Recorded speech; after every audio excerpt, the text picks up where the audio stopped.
Welcome to Tilly's Trans Tuesdays. This week we're talking about something that nearly every trans person has encountered, and I suspect it's something most cis people have zero idea about.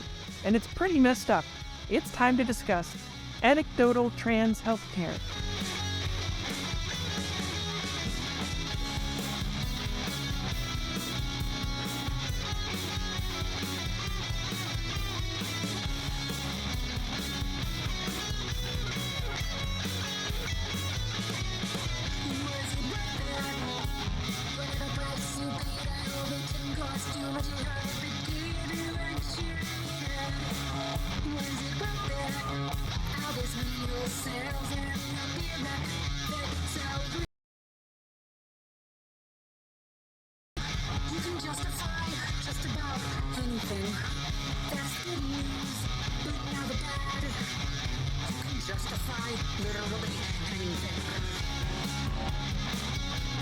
Hi, I'm Tilly Bridges, your host, and I'm joined by my writing partner, my best friend, my wife, our token cis representation, the empirical and objective love of my life, Susan Bridges. I like that. Yeah? I do. Okay. I like saying things are like this movie is objectively bad. It's And not even an opinion at this point. Our guest this week is Ava Davis, Sundance Fellow, and also known as the Duchess of Grant Park. She's a trans actress, producer, filmmaker, and writer living in Atlanta, Georgia. She is also an advocate for increasing trans and queer representation, especially that of Black, brown, and beige minorities. Welcome, Ava. Hello, thank you all so much for having me on. I just got finished talking in the Duchess accent, so I'm afraid it's gonna pop out any second. Oh, can we get a little bit of the Duchess accent on purpose? It's not very different. It's just a slightly more focused on enunciation and trying to sound posh. But what I like to joke is that it is an accent. It is definitely from a place, but that place we're not quite sure where. I love it. That's so good. Thank you. Before we get started, I wanted to ask you a little bit about your work in film and being a Sundance Fellow. I don't meet a lot of other trans writers, so it's always cool to get to talk to another one of us. So what's that been like for you? How are things going? They're going. They are doing things. Yes. Yeah, I became a Sundance Fellow in 2021, that fall, off of a feature film that I wrote called The Waltz, about a trans woman who wants to learn how to dance, and she meets an unlikely partner, and it's like, will they or won't they? And I named it off of Beauty and the Beast because that's one of my favorite movies from childhood. Okay. But I had been writing before that, but somehow they made me a Sundance Fellow, and I'm still trying to figure out what does that mean exactly, as I think we all are, but it's helped open a bit of doors.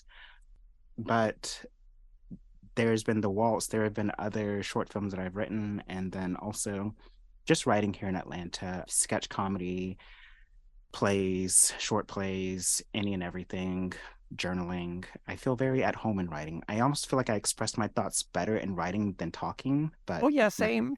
Definitely. Right? Yeah, it's just like it took me a long time how to learn how to communicate verbally, and I still feel like it's just diarrhea of the mouth. Great visual there. Yeah. But I'm not a native talker. I'm a native writer. Yeah, I think me too. You know what it is? For me anyway, it feels like my thoughts go so fast that when I'm talking, I can't keep up with what I'm thinking or what I want to say, and I lose thoughts that way. So with writing, it's so much easier. It's right there in front of you, and it's like, what was I thinking? Oh, it's literally right there. I can read it. And you could change it so you don't make mistakes. Hopefully, right. I say the wrong thing all the time. Even when I'm like reading through these threads and I'll just say the wrong word, even though it's right there in front of me. And it's... Yeah, but you're like way more chatty than me. I just silently judge and put together sometimes not so silently. And then I put together like tiny speeches in my own head, and then I decide, and then I say them, and then I stop talking again. Okay. I like that strategy too. Tiny speeches. I feel like that should be a short film. Tiny speeches. Tiny speeches. I like it. So what's the end goal with the writing? Do you want to be a screenwriter? Do you want to be TV staff? Do you want to just make short films forever? Or what's your goal? Okay, sounds so horrible. I write for me. Yeah, of course. We should all write for ourselves first and foremost. Right. But also, like, I mean, number one, once I decided to get serious about acting, Yeah. I didn't think that I was going to be an actor. I thought, I'm going to be a writer. I'm going to write for Condé Nast, one of their publications, magazine writing. I studied magazine writing, and it was like, I'm going to be a journalist. And I got into Grady at the University of Georgia, which hands out the Peabody Awards. I don't know if you've heard of the little thing called the Peabodys. It rings a bell. Yeah. Right, just a little Yeah. one. But then I realized I like fiction more than I like telling the truth. So I was Well, like, this isn't going to work with journalism. yeah. Let me go back to my one love of literature. And so I studied dramatic writing and started writing scripts. But once I graduated, it was a now or never thing with acting. And then, so I started studying Meisner and getting on stage. And then I started transitioning. And then it was like, wow, I thought there were so little roles as a Black queer male, but as a Black trans Yeah. female, it is just like, hello, hello, hello. Nothing It's in there. rough out there, right? Right. So I was like, Yeah. okay, I get it. Luckily, I know how to write. I can do that. So let me just write for myself. Yeah. So with all of that said, career in writing, it's I see a career in acting, but maybe in writing for myself or, creating my own shows. But Yeah. wanting to get into writers' rooms or things like that, I'm too much of a control freak. I want to tell the story that I want to tell. Sure. Well, then you just want to be a film director. Or a novelist, maybe. No, don't even want to be a film director. No, I hate herding cats. And that's what I always associate directing is just like herding cats. Like, yeah, there's a lot of that. I don't need to know, like, all right, I don't know. But yeah, so I can see myself starting a writer's room. And even when it comes to my own scripts, I'm at the point now where I want to be like, so I have an idea. Let me hire someone to flesh it all out. Part of that is I'm just becoming a lazy writer, but also part of that is in the city, it is known that a very big time filmmaker does not like to bring on writers, or that was at least a running joke for a long time. We're not going to mention any names. Sure, but we all know. We know. I've got the tea. The tea. So I don't know if that answered a question, but that was me talking. That was good. This is great though, because I like to open these shows by helping people get to know all of our guests, because trans people are so cool and varied and wonderful, and we do so many different things and have so many different interests. And I think so many like cis people don't know that about us, or they think we're just sort of this monolith, and we're not at all. So no, that was wonderful. Yeah, it feels like it's in that weird diversity space where it's just like people are like, like you go to comic conventions and they still have women in comics as a panel, and it's like, what? Like, how is that? Yeah. Like, no, just people have interests. You could put varied people on every panel, right? Not just have everyone run by the same white dudes, making buckets of money. Right. Novel concept. I wish that idea would really spread of like, hey, let's spread it out and not just let just one person running it all. Yeah. Okay, so for you, what has been the best thing about transitioning? It has been the best, and also the worst. It's not the worst thing. It's just an existential crisis of sort.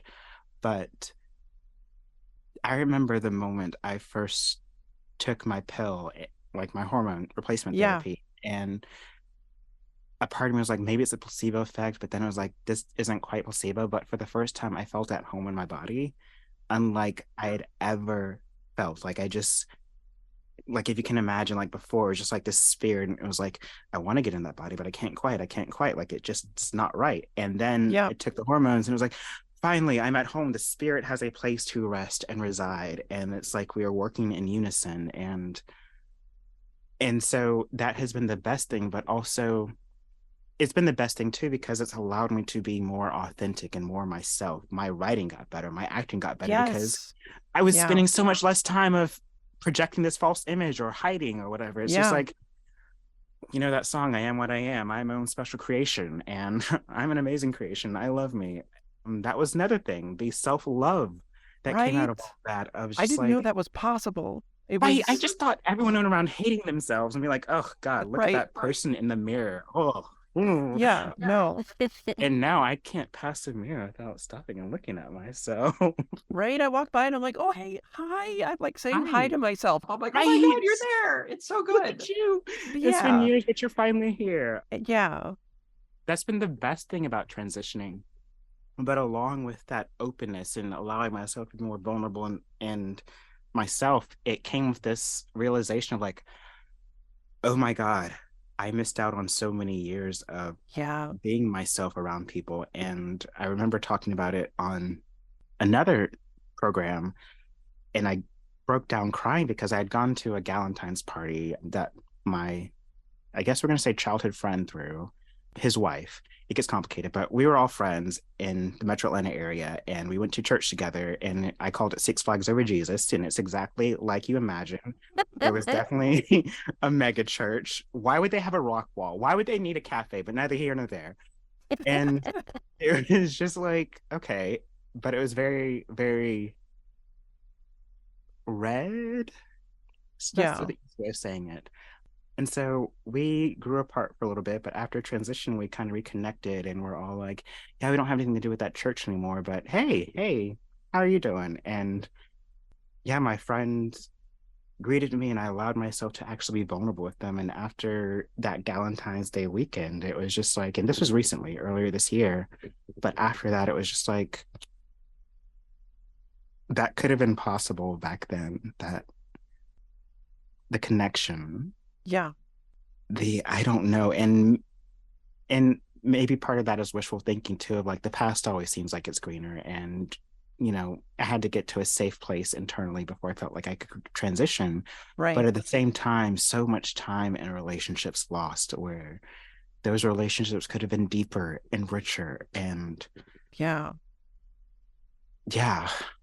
Yeah. It's really hard to think about because you're like I wish I had discovered my own transness earlier and been able to transition, but if I had, it would have changed the entire trajectory of my life earlier, right? And I'm really happy with the way things are now. So it's such a hard, complicated thing. So I definitely feel that all the way down to my bones. Yeah, Yeah. I just came across it, and it was actually a cis person who sent it to me, but the transgender Bible, and it talks about the different levels of grief in there that someone transitioning may go through, and it talks about the existential grief, which is what I just described of the past and grieving for the past that never was. And I Yeah. learned that term, and now I'm just running with it. It's like everyone, it's called existential grief, and it's perfectly okay to go through that. Yeah. Yeah. I think it's a very normal thing, because I've even talked several times about how I didn't get to be a little girl and do little girl things, and I didn't get to be a teen girl. I didn't, it's so you feel like you missed out on so much of your own life. It's a tough thing. There's a definite, actual, real grief that's part of it. So if you're feeling that, folks out there, it's okay. It's hard, but it's okay. You're not alone. You are not alone. Find your good therapist. But I always tell Yeah. anyone, like, even if you have a hangnail, go find a therapist. You never know what that hangnail could lead to, and you just want to talk it out with somebody. So, Yeah, exactly. All right. So before we dive into this week's topic, where can people find you online if they would like more of Ava after this? oh my goodness, more of me. Please stop. Tell me more. Tell me everything. Um, She's wonderful and you should follow her. We have been internet friends for a long time. we have been. You can follow me on, I believe I'm on the Twitter. And then I'm also on Instagram, TikTok, Facebook, and it's all the Ava Davis in varying forms. Some have underscores, some don't. But I promise you, if you search for the Ava Davis on the Google or your favorite search engine, I will pop up. If you search for the Duchess of Grant Park, that's a very much more direct way of somehow finding me. I don't know. You'll know if you find her because she looks like a princess in every single photo. It's amazing. So Thank you. Thank you. I don't think it helped growing up that my dad called me Crown Prince, and that has just transferred over into being Crown Princess now. Sure. Okay, so this week's topic is about the intersection of trans people in healthcare. And if you didn't already know, it's pretty fraught. And not just because so many places are trying to make the vital, life-saving healthcare that we need illegal or impossible to access. I've talked about various other ways that transness intersects with healthcare before. You can see the Trans Tuesday on No Escape from my dead name and reminders that I'm trans for some difficulty I had with it and one way that it went right. And you can see the Trans Tuesday on No Escape 2 for some really messed up ways it went very wrong, although that one has a happy ending. You can also see the Trans Tuesday on discriminatory bureaucracy on more ways that trans healthcare is just entirely messed up all the way down. And for even more of an in-depth look at the topic, you can see the Trans Tuesday on the complete trans healthcare or lack thereof. How many Trans Tuesdays are you going to reference? Well, they're all related for people who are interested. Listen, there's another one. Okay. You should also see going. the Trans Tuesday on trans kids and the intake exam to see how I had to prove my transness and womanhood to cis people in order to access the medical care that I needed. And I know that that's a lot. You're a lot. But trans healthcare is unfortunately often a very complicated thing. And this leads right into me reminding you that cis people are largely the gatekeepers of trans healthcare. For most of us trans folks, that means at some point, and likely multiple points along the way, cis people had to agree that we needed the care and approve it for us. As trans people are such a small part of the population, it's not easy and can be impossible for some of us to find trans doctors to provide our transition care. I myself am limited to the doctors that work with my insurance and that are nearby, and none of them are trans. And if you're wondering how well cis doctors know and understand medical transition, let me tell you that it's generally not good. As far as I know, my primary care physician has zero experience with trans patients and doesn't even know about most of what I want or need. My endocrinologist has treated other trans patients before, but even still, there were things that he just didn't know or wasn't sure about. And this is sadly the norm for a whole lot of trans people. Which is really funny because of all those people who are like, it's so easy to get health. Yeah. Like, have you tried to get any health care? Yeah, right. Small little sampling of it. Just like, can I have health care, please? Yeah. Well, Ava, I wanted to ask, what has your experience with your own transition care been like? Have you had cis gatekeepers to get past? Have you had any trans doctors at any point along the way? No trans doctors. I have a queer doctor, who is actually going to get his PhD in transgender healthcare. Wow. That's exciting. But before I got to him, I remember it was in 2018, Eddie and I's last trip to Paris, because we went to Place de Vosges. And I had just come out to my primary care doctor at the time. And this was like at least this was a year of therapy leading up to like, all right, I went to my doctor and I want to think about getting hormones. And my therapist was like, all right, after a year, do you think you're ready? And I was like, no, but I think I'm going to do it because I can leave immediately afterwards. So I went into my doctor's office and so nervous. Yeah. Still feeling the anxiety rise up. At the end of the doctor visit, I was like, I also just wanted to share with you that I think I'm trans and I think I want to go on hormones. And then the doctor's like, oh, okay, yeah, I have several trans patients. We will get you up to endocrinology, and I guess you're gonna want to talk to plastic surgeons. And I was like, whoa, hold on, sir. I'm sorry. I was just saying that I may or may not be trans and I'm thinking about hormones, and you're jumping to body modifications? No. Yeah. But it was that experience, which was stressful, where I was like, I need to find a doctor who gets it. I've been working so long in therapy of like, it's not about the external, it's about the internal. And if the external flows outwards, yay, but also loving myself from within. And plastic surgery was not the thing to mention to me at that time. Yeah. So, and they called me while I was on vacation and I was like, all right, we got you an appointment for the endocrinologist. Like, yay. Yeah, I think when I first told my primary care physician that I was trans and wanted to begin medically transitioning, she was just confused. She was like, oh, like, what do I do now? Okay. Where are you, if you don't mind sharing, and Yeah. I guess you can cut this afterwards, but where are you based at? We're in Los Angeles. Okay. So in theory, it should be a bit more liberal out there, but In theory. But I love a good theory. yeah, but the medical establishment is still the medical establishment everywhere you go. Very much so. I will also add too, and I don't know how the laws are in California, but because Georgia really loves their liberty, bang, bang, bang. Well, no, not doing that one. because Georgia really likes their liberty, we are an informed consent state. And so I thought I had to go through all that therapy and be like, all right, I need a letter. And my therapist gave me a letter. But when I found my eventual doctor, Yeah. it was through informed consent. And he was just like, all right, sign this form. Let's get you started. Like, there's no more gatekeeping. That's it. I can just walk right through. I was like, yeah, just sign right here and we're going to go to your blood work. And like, well, I thought we were going to have a process today. Like, we're going to go out to dinner first, talk about our goals and dreams and everything. Yeah. And you're just like, blood work. I hate needles. I was not planned for this. Yeah. So. Yeah. Yeah, California has informed consent too, but if I wanted it to be covered by my insurance, I had to go through them, and that their process was not. Yeah, that's an important thing to note, that like the informed consent thing is limited to a certain, like, there, it's not like that everywhere. Right. And it was, our insurance does not cover. Yeah, and even I know those clinics and things that people are like, oh, you can go to this clinic and get hormones, and it's like there are like less than 20 clinics in the entire country that will do that. I think there's more than that now, like that. But it's not that many, and then you have to pay for it all out of pocket if your insurance doesn't cover it. So it's basically a patchwork, and you never know what you're gonna get. Right. And I know when I'm still looking into surgery and everything, and I can't even tackle that because I cannot navigate insurance. I was like, I can either make movies or I can navigate insurance, and I can't do both. So I'm gonna make movies because that I don't understand, but I can do. Right. You can't surgery or something. It is overwhelming, and some people do go outside of like their insurance and even get their surgery done like overseas. Yeah, we're going to talk about that in a minute now. So okay then. Yeah. So I've mentioned before how because trans people are such a small part of the population, very few studies about trans healthcare have been done. So a lot of our care is anecdotal because rigorous science-backed studies about us are very few and far between.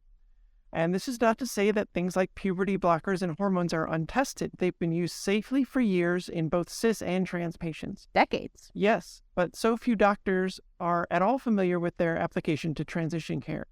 And so we research online. We talk to each other and learn from each other, but it's still difficult because hormone replacement therapy works so very differently for every person and requires trial and error and constant adjusting until you find the right balance.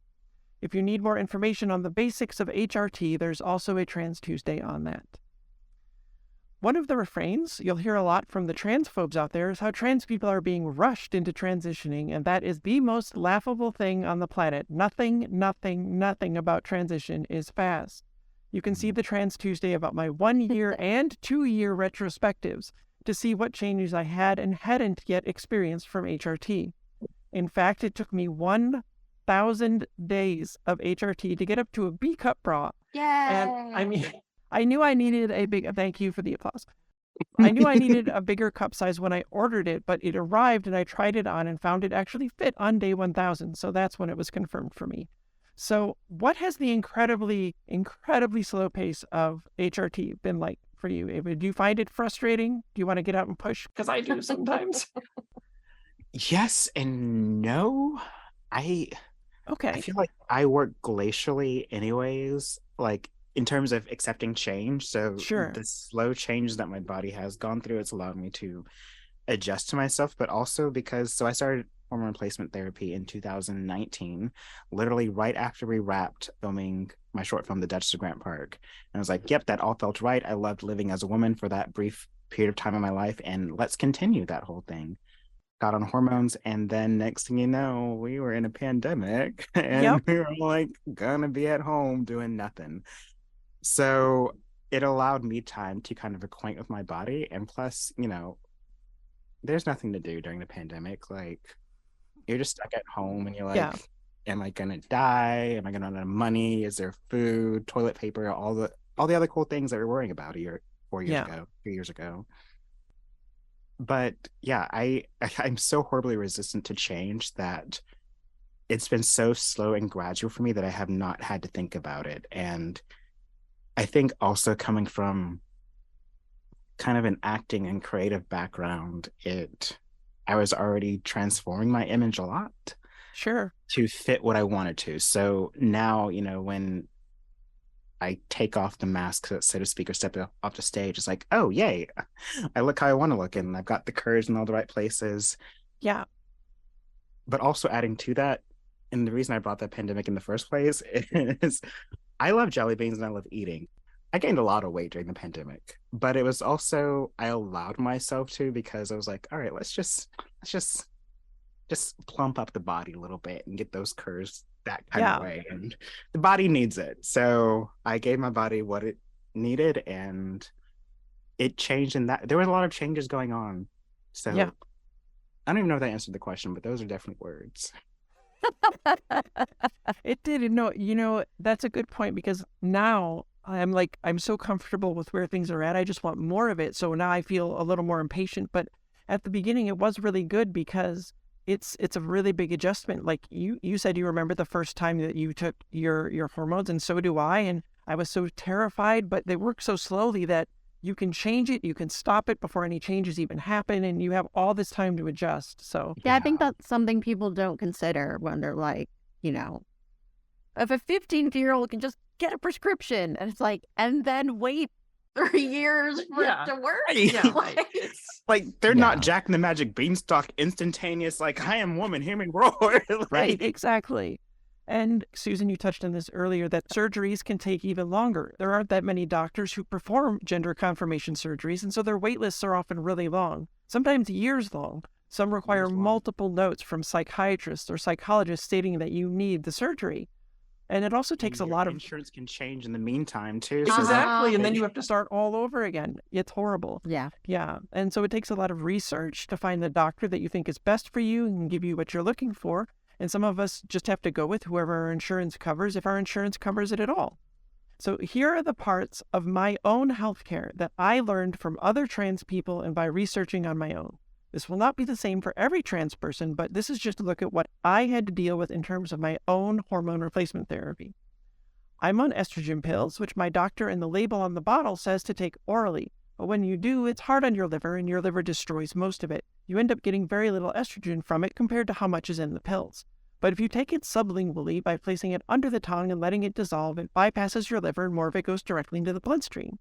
Thus, you get more of what you want, and your liver doesn't have to work as hard. It's win-win. Did you not know this, Ava? No, I did not. Yeah, see, your doctor didn't tell you. Yeah, you put it under the tongue and just let it dissolve. Well, your doctor didn't tell you. No, I learned from other people, but... My doctor may have told me. I don't hear my doctor a lot because it's so stressful. I have appointment anxiety. Sure. But there's another side to it, because it seems that taking it sublingually under the tongue may affect your lipid panels and maybe cause your levels of LDL to rise. I don't know if that's true for everyone. It has been for some people. It might be for me. On my recent labs, my lipid panel got markedly worse and my diet hasn't changed. My exercise hasn't really changed either. So now I'm back to swallowing the pills to see if that helps on my lipids on my next labs. I don't know. Again, there's so little information on this out there. We have to experiment. I had to ask my doctor about adding progesterone into my HRT. It wasn't something he even mentioned as something I could possibly take. And when I asked about it, he said, and I kid you not, well, it's anecdotal.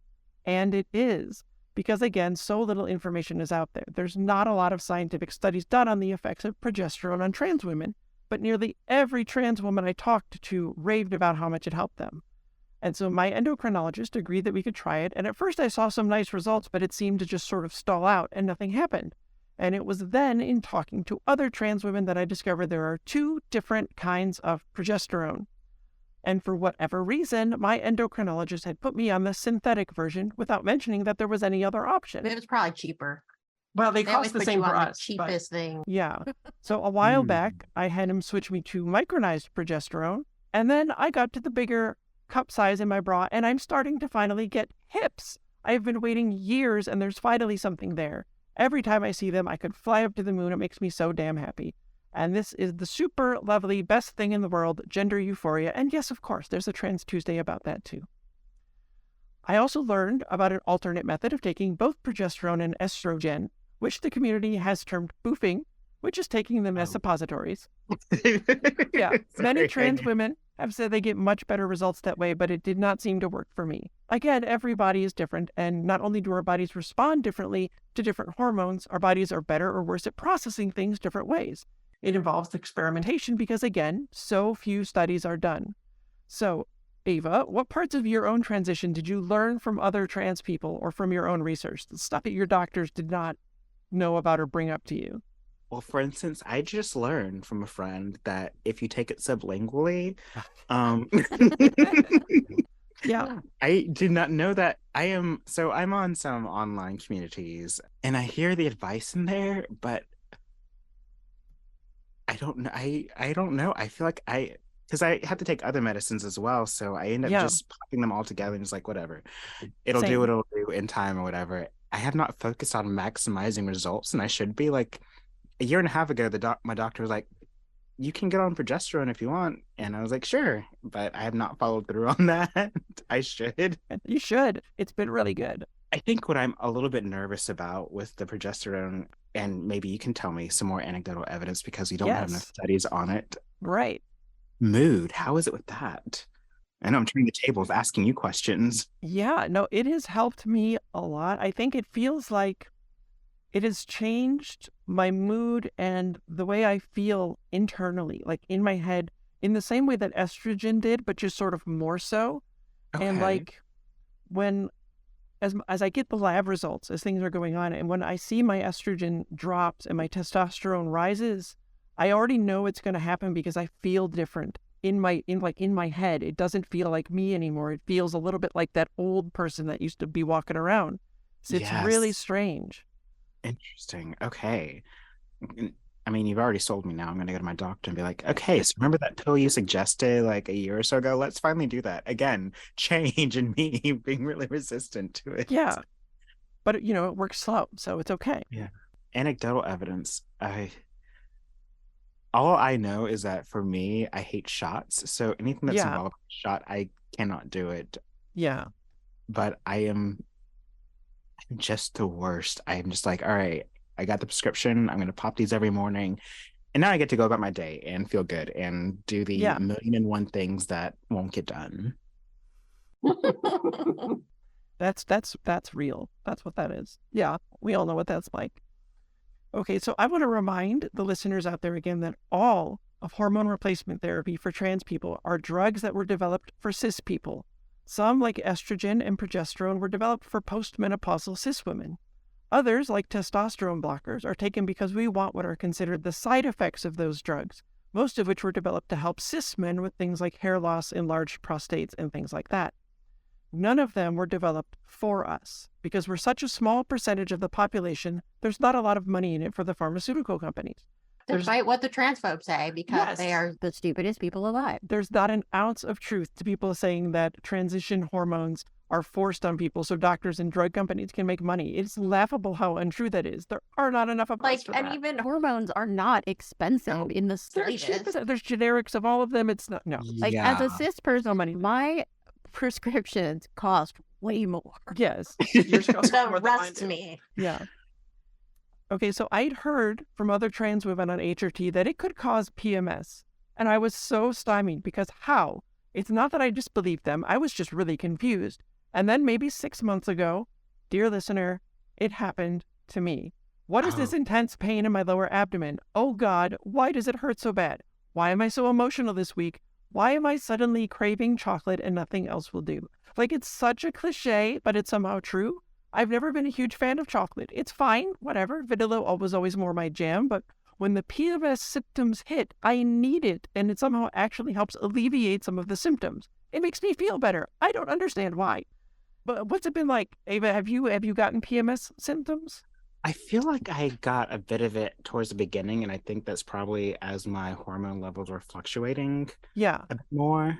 And so, of course, turning to anecdotal evidence of like, let me see what the internet says. And they're like, okay, so it talks about the smooth muscle and it could be doing this and doing that. And, like as our hormones are fluctuating and doing that, then it's causing these sorts of things because the smooth muscles of the intestines, and then the uterine is also a smooth muscle and things like that. And I was like, that's so much science. So much science. I'm not a science person. Yeah. But I get what you're saying. And so I don't know. I also have a really hard time not ignoring my emotions. until I physically can't, but also making films is such an emotional roller coaster. Yeah. And then they're on top of that being an actress. So it's literally just like throw a dart and it could be like PMS, it could be being an actor. We just don't know. But I will say, I remember talking to a friend during the pandemic, like during the early stages of like, it feels like X, Y, and Z. And she's like, it could be a symptom of PMS. And I haven't really done too much since. I feel like my hormone levels have kind of stabilized since then, but yeah. As I've added, again, it only happened to me after 2 years. And it was after I'd added progesterone and had been on it for a while.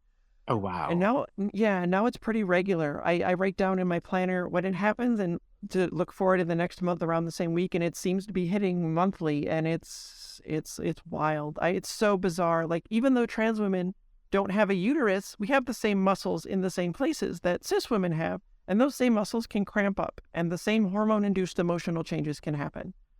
And okay, so here's another thing that happened to me. My primary doctor suggested that I take biotin to strengthen my nails, but didn't mention at all that it could interfere with blood tests, particularly those relating to hormone levels. I need to stop it a week before blood test if I want any kind of an accurate reading. And another anecdotal thing I've discovered on my own is that sometimes I just get ravenously hungry and I wouldn't know why. Nothing major had changed in my diet or exercise levels, but there would be days when I could not eat enough food.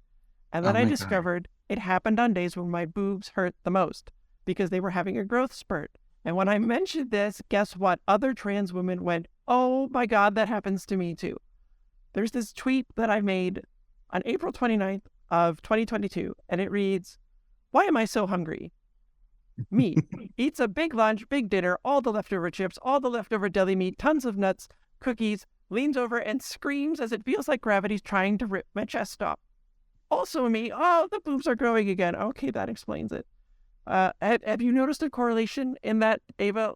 When the girls are growing, do you get extra hungry? You know, now that you piece it all together for me. Yep. Because it was literally, and again, this is why I was like, I'm not denying my body what it needs. I'm just going to give it food and lots of food. But there was definitely a lot of eating and a lot of boob growing. And I just thought like, all right, I'm growing them naturally. So I'm just going to, fertilize them with lots of jelly beans and other pizza, nachos, anything they desired. Yeah. But that makes so much more sense now. Oh my God. Okay. Wow. Okay. See? Anecdotal trans healthcare in action right now. That would have been really nice to know, like, all right, all that boob pain was coming. I mean, I knew it was growth, but yeah. So if it surprises you that this much of my own healthcare was learned on my own and were things my own doctors either didn't know or didn't bother to tell me, you're starting to catch on. So to prep for this episode, a few weeks back, I asked trans people to tell me what parts of their healthcare they had to learn on their own. I asked on every social media platform I'm on, and I got so many replies, DMs, and emails about it. I'm not going to quote people directly because I wasn't asking for permission to do that, but I'm going to speak in generalities. And yes, this is anecdotal because I'm only one person and I don't have the time or resources or, let's face it, knowledge to do a true scientific study. But so many people told me they learned everything about their transition-related healthcare from other trans people or their own research. Their doctors didn't know anything. Many had to learn about different options of hormones that they could take. Like progesterone came up a lot. A lot of trans women were not told about it from sources other than their doctors. Many also said they got no context from their doctors for what hormone levels were good or bad from their blood tests. Some said their doctors didn't even know all the different forms of HRT that are available, be they pills, injections, patches, etc. A few said they weren't even shown how to properly administer their hormone shots to themselves and had to learn it from their friends. Almost all who have had or looked into transition-related surgeries learned about how to find the right doctor for them from other trans people. Some said that being honest about their mental health would be a barrier to them getting the transition care they needed. A few said their doctors knew so little they actually gave them bad or no advice for surgery aftercare, which caused or made worse complications from surgery. Some said their doctors didn't even know or neglected to mention that there would be recovery time needed at all. Some said their doctors weren't even aware of anything beyond hormones or bottom surgery. Things like voice therapy and training, facial feminization or masculinization surgery, vocal cord procedures, electrolysis, etc. were things that they had never, ever heard of. Some of their doctors didn't even know the multiple different versions of bottom surgery that are available or what all the options are. Some said their doctors didn't even know about side effects of HRT or what to watch out for. Some said their doctors had no idea that things like PMS or emotional changes could accompany HRT. Some trans women said that doctors told them HRT would feminize their voice, which it absolutely does not. Many said their doctors were also unaware how simply being on the right hormones can help improve mental health in a lot of ways. Many said their doctors determined on their own what hormone levels were quote-unquote enough and refused to increase dosages or change medications to help the patient find the right combo that actually worked for them. And one, and only one person out of all respondents said that every doctor they dealt with for all of their transition-related care was helpful and well-educated on the topic. One person. I'd love to know who that person is and where that magical land exists, though, because every trans person would book a trip there right now. And sure, there's always a responsibility for all of us, cis and trans, to be knowledgeable about and involved in our own health care, to ask questions and be sure we're getting what we need. But this is really egregious. What we need is for cis people to not be the gatekeepers of trans healthcare, but I also don't see how that will ever be possible. There aren't enough trans people, much less enough of us who are doctors, to make that happen. So again, we find a situation that comes down to cis people. Cis people need to do better. Trying to get the medical care we need should not be this difficult. Thank you for being here, Ava. Thank you for having me. And my final thought, I want to remind you again that cis doctors already know how to use a lot of HRT for cis patients, and plenty of cis doctors know how to use it for trans patients too, but a whole lot don't, and it's causing unnecessary barriers and complications to us getting the care we need. Cis doctors need to make understanding trans healthcare a priority. We shouldn't know more about our own healthcare than our doctors do. We shouldn't have to do it for ourselves or for each other. But until the magical day that cis doctors step up for us, we absolutely will, because we don't have any other choice. Tilly Bridges, end transmission. Tilly's Trans Tuesdays is hosted by Tilly Bridges and Susan Bridges, with audio editing and sound mixing by Jillian Morgan. Special thanks to Daisy and Jane for the use of Sorry Not Sorry as our show's theme music. Please stop by and show your support at daisyandjane.bandcamp.com and soundcloud.com/daisyandjane. You can find me at Tilly Bridges on Twitter and Hive, on Mastodon at tillybridges@mastodon.social, at facebook.com/TillySBridges, and on Insta at HeckYeahTillyBridges. And you can find Susan on all of those at Susan L. Bridges. The Google Doc and social media versions of this week's topic and all past topics are available at Tilly'sTransTuesdays.com. For more information, visit pendantaudio.com. Thanks for listening.